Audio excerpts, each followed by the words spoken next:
The second welfare theorem in a nutshell is that every Pareto efficient allocation can be achieved as a competitive equilibrium, once again according to Varian Intermediate Micro chapter 29, if you want to dig deeper here. And this is true if some assumptions hold. One assumption is that there are convex preferences, so downward sloping indifference curves, and all markets are cleared. So the Valras, once again, Léon Valras, the Valras law should hold, and that means that the value of aggregate excess demand is identically zero.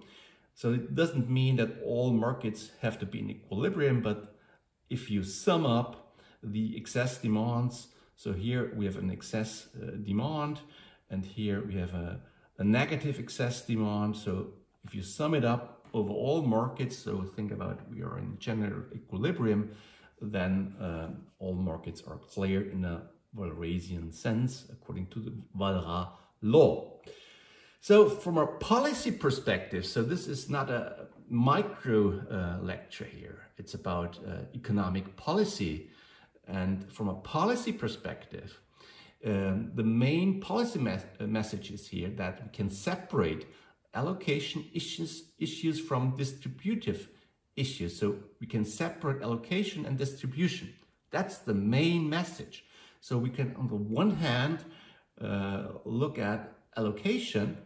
So what is, from an allocative point of view, efficient, and on the other hand, what is efficient with respect to distribution. And if you go through that, and I will do that several times during the lecture, applying that idea. So from an allocative point of view, the main message is do not distort relative prices, right? Because the relative prices reflect scarcities. That's the main point. The relative prices reflect scarcities, and if you disturb these relative prices, if you distort the relative prices by imposing a tax or introducing a subsidy, then you change the market signals and people use resources inefficiently.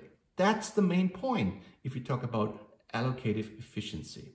And on the other hand, there is distributive efficiency.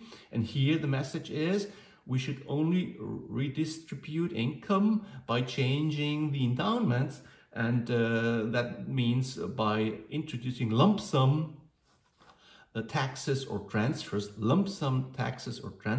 that do not disturb prices. So that's what we learn from the second welfare theory. However, this result just serves as a kind of benchmark. So if I talk in future videos about the first best solution, so that refers to the first best rule coming from the second welfare theorem. So that serves as a kind of standard or a benchmark. And in practice, we know that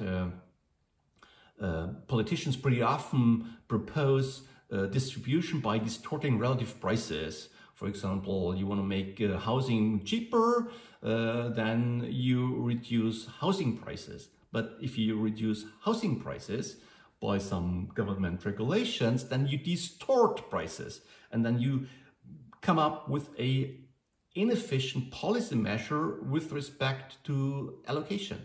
So that's allocatively inefficient if you just want to change the distribution by distorting relative prices.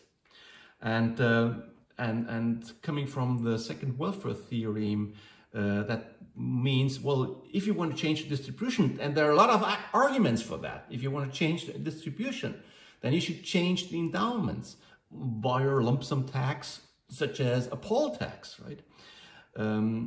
However, a poll tax, for example, was introduced or proposed by Margaret Thatcher in the UK, and she lost her power after having introduced that. There were other reasons for that, but this was kind of magic topic. People do not perceive a poll tax as fair. But from a distributive efficiency point of view, that's the best you can do. So this gives us a kind of guideline for normative economics for the question what you should do, right? So the guideline is keep the price distortions as small as possible, right? So if we know we cannot achieve the first best, and then we are living in a world of the second best, and if you're living in a world of the second best, then it's keep the price distortions as small as possible, then you're pretty close to the competitive equilibrium. And now if we translate that into several markets, then you should minimize the wedges between the gross and the net prices.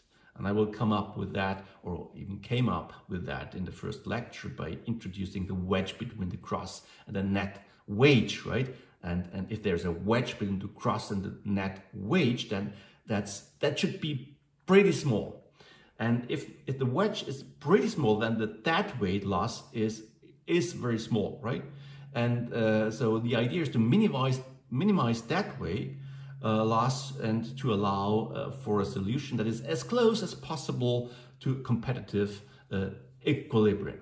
So to sum up, the first and the second welfare theorem that gives us policy advice and a kind of benchmark if we want to evaluate policy measures.